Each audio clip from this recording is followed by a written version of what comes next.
Hi, I'm Carl Leobson at the University of Arizona, and your instructor, Dr. Gonzalez, was kind enough to ask me to do a short presentation for you about universal design, and I'm really happy to be able to do that for you.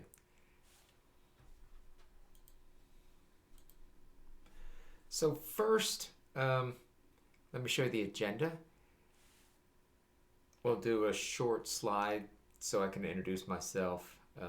We'll talk about universal design in an architectural format, and we'll take a tour of a really cool room that we've developed in our department, room 437, using principles of universal design and architecture. Then we're going to talk about what universal design for learning means and how that's carried over from architecture and how the two actually fit together. And finally, we'll just wrap up with a few thoughts, okay? I'll try to keep this pretty short. So, I got my bachelor's degree at the College of Charleston. That's it in the top picture there. Beautiful campus down in South Carolina. I wonder if some of you have been there or if you're from South Carolina. Very different from living in the desert. I got my degree in special education and I became a classroom teacher of kids with emotional and behavioral disorders, and I taught for several years in rural areas up and down the East Coast, in South Carolina, North Carolina, and Pennsylvania, also in inner city schools. And then I went and got my master's degree in assistive and adaptive technology, or selecting technology devices for persons with disabilities. And I got that degree at the University of Kentucky. I worked for a school district just north of Lexington, Kentucky for several years as their district behavioral consultant. And then I was invited to come back to the University of Kentucky and get my doctoral degree. And I got my doctoral degree in special education and in curriculum design and development. And now I am really, really honored to be the department head of the Department of Disability and Psychoeducational Studies. Um, it's it's a super duper job, and I'm really happy to be able to lead a group of world class researchers and practitioners. Nothing like it. So, what is universal design? You probably have seen universal design in architecture. You've seen it all over the place, right? When you go to a restaurant and you go to the restaurant bathroom, um, when you're going into the restaurant, um, it's out in architecture that is public architecture. More people are bringing it into their home spaces. So, for example, this is a picture of a home bathroom that's been retrofitted with elements of universal design. So, so a definition here of universal design is that it's an approach to design that works to ensure products and buildings can be used virtually by everyone regardless of their level of ability or disability. So we see simple things here, right? It's assistive technology for universal design doesn't have to be high tech. I mean, putting a mirror up so that it can be tilted, that's not high tech. Um, Getting rid of the threshold for a shower, grab bars, putting lighting into a shower area, making a bathroom sink accessible by setting it aside from any cabinet so that a wheelchair could roll underneath. Okay? Setting things to appropriate heights for people. None of that's too fancy, and so this developed into the field of architecture.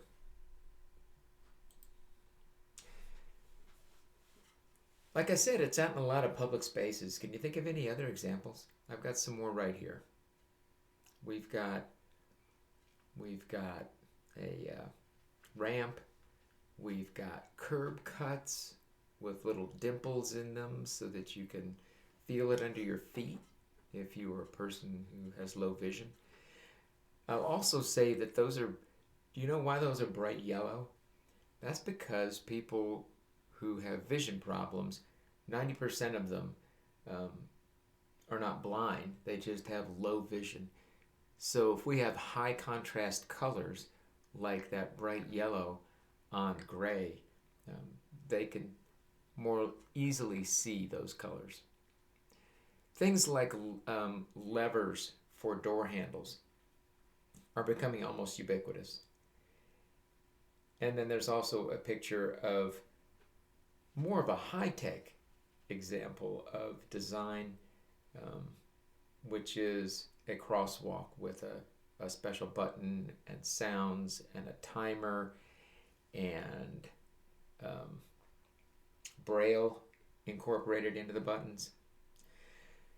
So these elements here are the 7 principles of architectural universal design.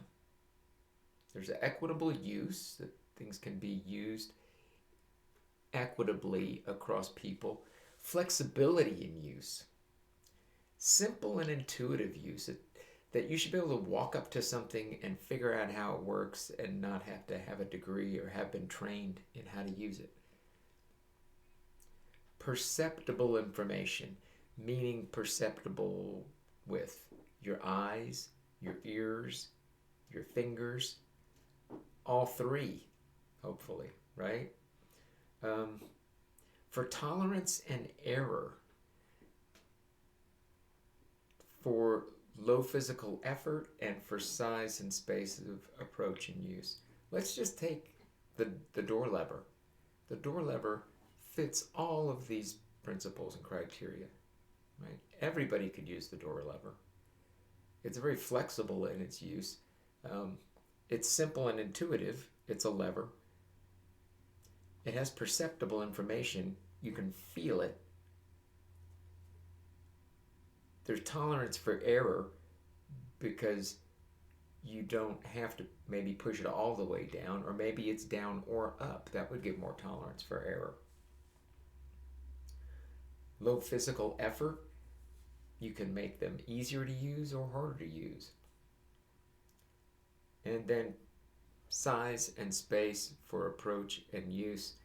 Not sure how much that applies to the door lever, but it could certainly be any size or space you might need.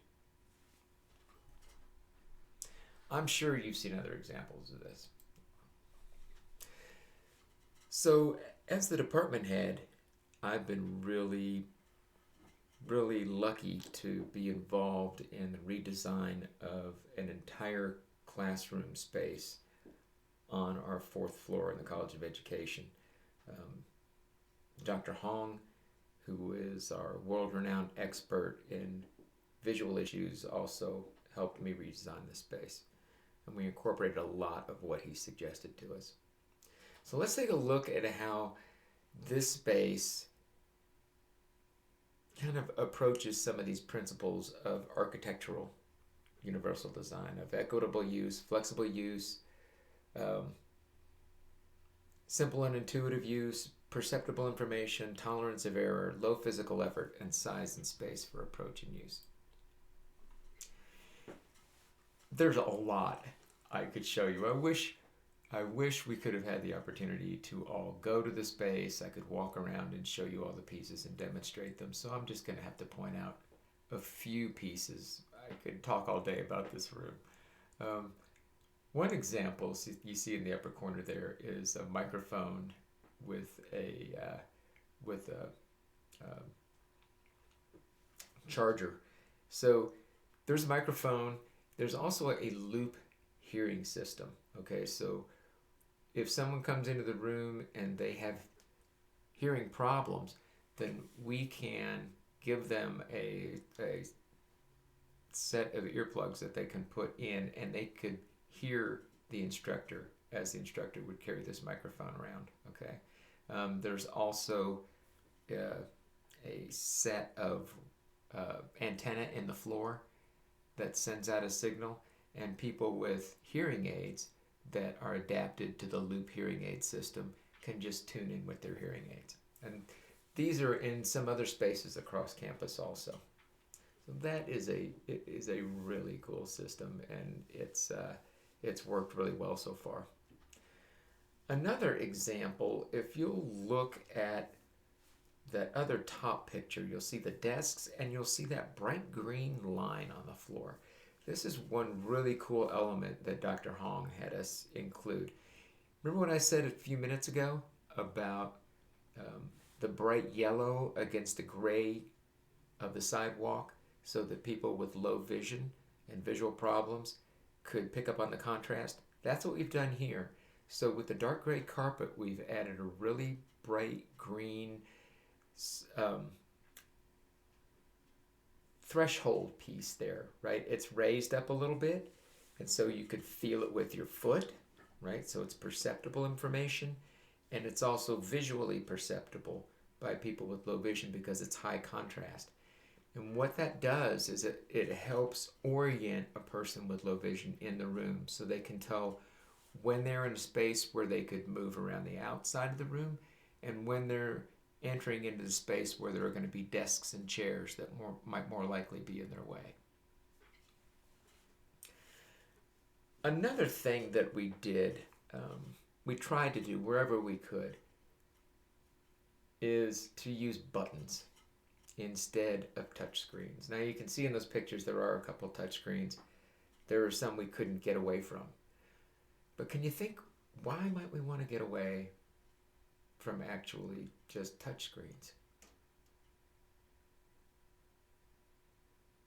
What about our folks with vision problems and low vision?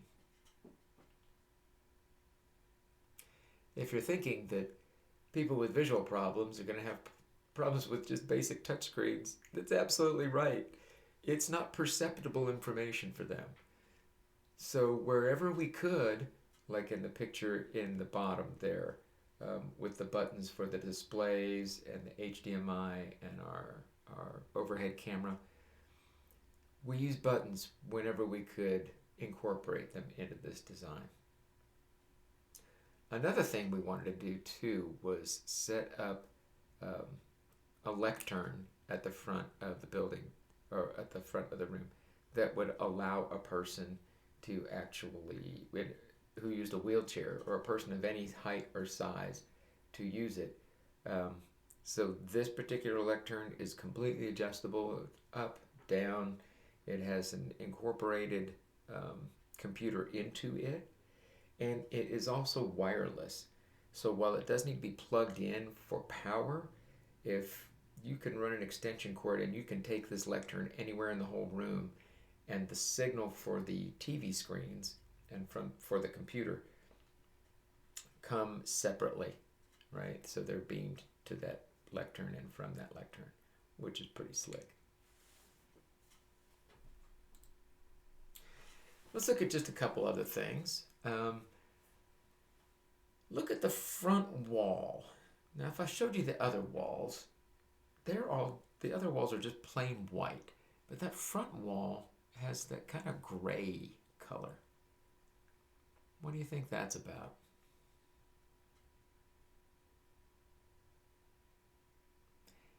You know, this is a color that's actually used in TV studios that they place their monitors on. So the reason that we don't put the monitors on a plain white wall is because they don't stand out as much. When we put them on this grayish wall, the monitor colors stand to pop more, and the contrast is greater, and it's easier for everybody to see wherever they are in the whole room. We have two giant screens up front so the people on both sides can see. Of course, this can also be, the video that's taken can also be streamed out for synchronous learning, and you can record asynchronous sessions in that room also. You can see me taking a picture of myself in there with the cameras on. I couldn't demonstrate it. I would if I were there, but these cameras that we have track the instructor. So the instructor can walk around the room and work with people who are in the room, and people who are not there will still be able to see the instructor through the tracked camera. It's a really slick situation. And then finally, another piece at the bottom there um, shows our whiteboard in the center. So that is not just your average whiteboard. That is a Captivo system. And what it does is whatever's written on that whiteboard also is transferred to those screens on either side, and it's turned into a PDF. So there will be a little code listed up at the top of the screen. You take a picture of the code with your camera, and at the end of class, it sends you a record of everything that was written up on the board. Another pretty slick innovation. So that's how we've retrofitted a room. One thing I think you should think about as you go to other rooms in the college and other rooms wherever you go, at home, restaurants, anywhere out in public, is what elements of universal design for architecture do you see, and what do you not see? What do you think ought to be there? But let's switch over to talking about universal design for learning. So universal design for learning kind of adapts from this notion of universal design for architecture. And the general principles of universal design for learning are agreed upon as providing multiple means of representation, multiple means of action and expression, and multiple means of engagement for students. So different options for students to perceive, just in the same way that in architecture we try to provide different opportunities for somebody to perceive an architectural piece in the environment. We need to do the same for students in a classroom. Options for language and symbols, options for comprehension, options for physical action, options for fluency and expressive skills, options for interest and sustaining effort, and options for self-regulation. Okay? Multiple means of engagement.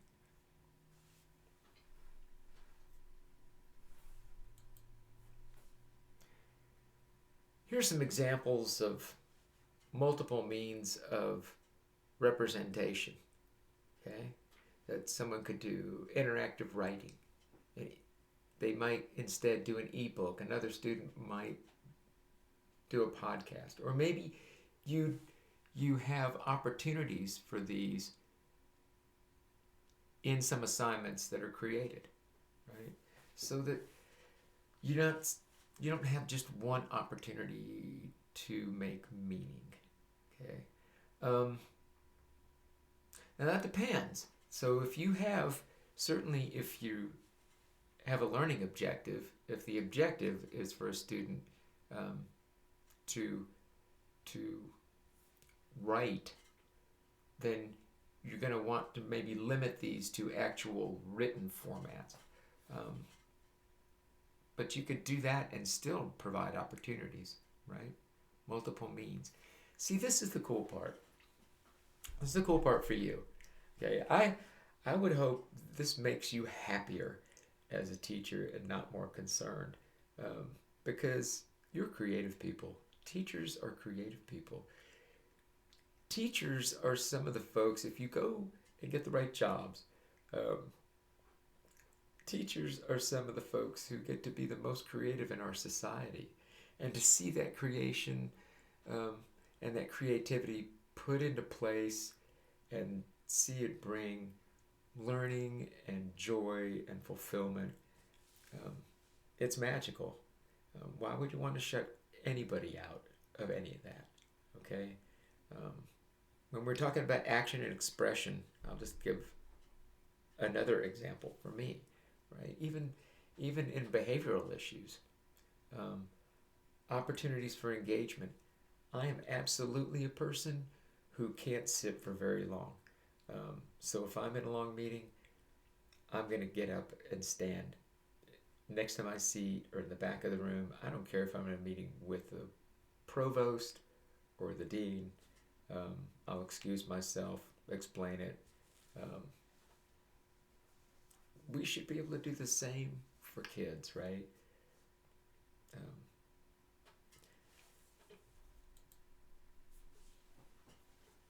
and I'm going to leave you to think more about that and more about what you would do in a classroom with representation, expression, and engagement. And I imagine you'll do great things with it because I say teachers like you are creative people and expressive people.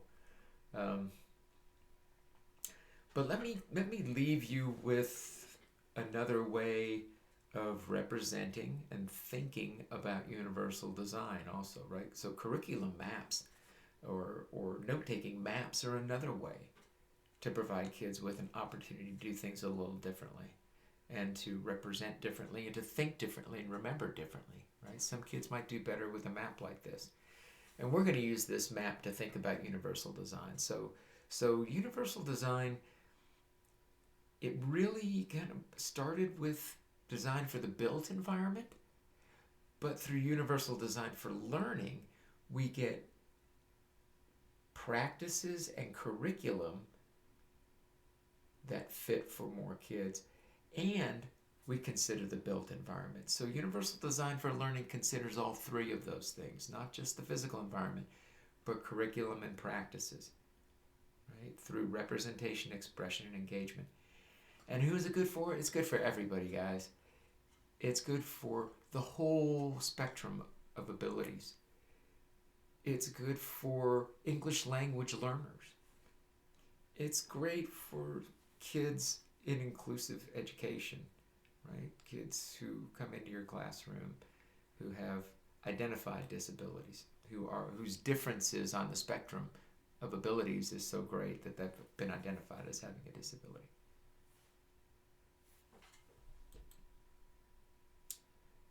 If you want more info on universal design for learning, an organization called CAST takes a leading role in teaching about universal design for learning. And at our own university, if you're interested in universal design for learning and its incorporation into classrooms and into instruction and getting more ideas about that, then go to the Disability Resource Center website and look for their universal design for learning information. You'll find some great stuff. And then if you need to contact me for any reason, there is my email address. It's my last name at arizona.edu. If you have a question about universal design, or if you have some question about something that's going on in the department that I run, happy to hear from you. So I want to thank you for inviting me to talk to you today, and I want to encourage you to include kids in your classroom in everything you do.